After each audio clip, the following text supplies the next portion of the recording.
এজন সুদক্ষ অভিনেতা কিশোৰ দাস আজি আৰু আমাৰ মাজত নাই। তেওঁৰ চেন্নাই এখন হস্পিটেলত পৰলোকপ্ৰাপ্তি হয়। তেওঁৰ বদেহী আত্মাই যাতে চিৰশান্তি পায় তাৰে কামনা থাকিল। আজি বৰ দুখ লগা ঘটনা হৈছিল। এজন সুদক্ষ অভিনেতা তেওঁৰ মাত্ৰ 28 বছৰ বয়সতে অকাল মৃত্যু হ'ল। তেওঁৰ কিমান সপোন মৰহি গ'ল। তেওঁৰ আত্মাই যাতে চিৰশান্তি পায় তাৰে এই ট্ৰিবিউটটো কিশোৰ দাস।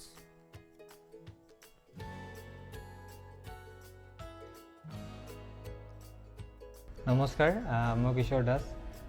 আপোনালোক সকলোৱে জানে যে মই কৰ্কট ৰোগত আক্ৰান্ত হৈ আছোঁ আৰু মই যিহেতু চিকিৎসাৰ কাৰণে বোম্বেত আছিলোঁ।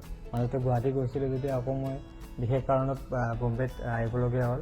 গতিকে মই বোম্বেতে এতিয়া উপস্থিত আছোঁ আৰু ইয়াতে ট্ৰিটমেণ্ট চলি আছে। আৰু আগত এতিয়ালৈ মই যিমানখিনি কাম কৰিছোঁ আপোনালোক সকলোৱে মৰম কৰিছে, আশীৰ্বাদ কৰিছে আৰু সেইটোলৈ মই আজি চাগে মোৰ মনোবলটো আজিলৈ বহুত ষ্ট্ৰং হৈ আছে। আপোনালোকৰ এই আশীৰ্বাদ পোৱাৰ কাৰণে সাহস পাইছোঁ আপোনালোকৰ পৰা বহুতখিনি। আৰু এইখিনিলৈ মই মোৰ নিজৰ এই ৰোগটোক মই পৰাস্ত কৰিবলৈ মই হেৰি কৰি আছোঁ যিমান পাৰোঁ। কাৰণ মোৰ উইল পাৱাৰটো থাকিলে মোৰ বেমাৰটো মোক হাৰাব নোৱাৰিব। গতিকে মই আপোনালোকৰ যিখিনি মৰম পাইছোঁ, আশীৰ্বাদ কৰিছোঁ, সকলোৰে কাৰণে বহুত বহুত ধন্যবাদ। আৰু মই এই বেমাৰটো হোৱাৰ আগতে মই এখন চিনেমা কৰিছিলোঁ, মোৰ যিখন শেষ চিনেমা লাষ্ট কৰিছিলোঁ। সেই চিনেমাখনৰ নাম হৈছে দাদা তুমি দুষ্ট কৰ। অতি সোনকালে আপোনালোকৰ মাজত আহি আছে আৰু এই চিনেমাখন হৈছে বহুত বেছি হাস্যমধুৰ আৰু ৰোমেণ্টিক হয়। বহুত ভাল পাব আপোনালোকে, মোৰ বিশ্বাস, মোৰ দৃঢ় বিশ্বাস এইখন চিনেমা চাই আপোনালোক সকলোৱে ভাল পাব। আৰু পেচৰ বস্তু বুলিয়ে ক'ব লাগিব, চাব।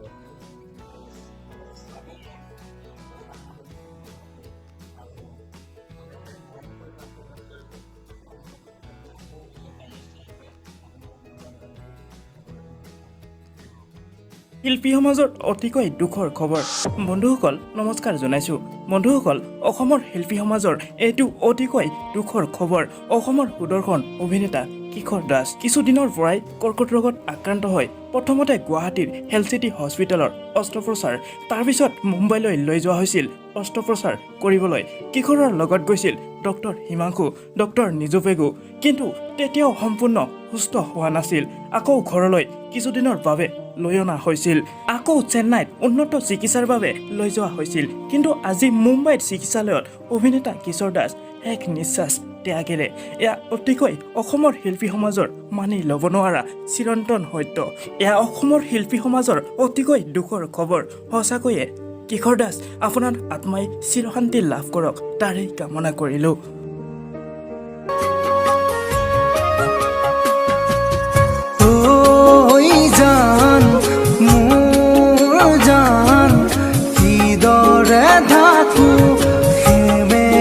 চকু তোমাকে ইমান মনতে কৰো, বাৰীৰে বগৰী পকি সৰে নাহানে খাবলৈ মোৰে সতে।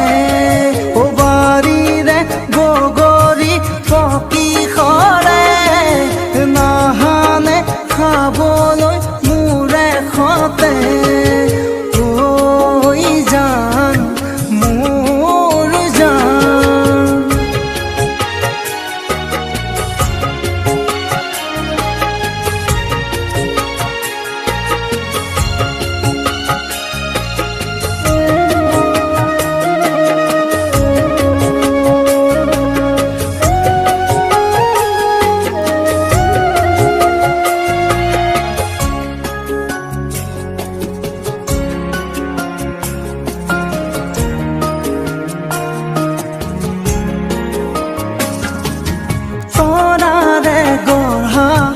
তোমাৰে নয়ন জিলিকি জানা ভাঙিছে শয়ন, তৰাৰে গঢ়া তোমাৰে নয়ন জিলিকি জানা ভাঙিছে শয়ন। উকা উকা লাগে চোন কতে আশা মোৰে খুন। বাৰীৰে বগৰী পকি সৰে নাহানে খাবলৈ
বন্ধুসকল নিশ্চয় আপোনালোকে কথাখিনি গম পালে বন্ধুসকল আজিলৈ আপোনালোকক বিদায় জনাই আকৌ আন এটা ভিডিঅ'ত লগ পোৱাৰ প্ৰতিশ্ৰুতিৰে আপোনালোকৰ সুস্বাস্থ্য কামনা কৰি জয় আই অসম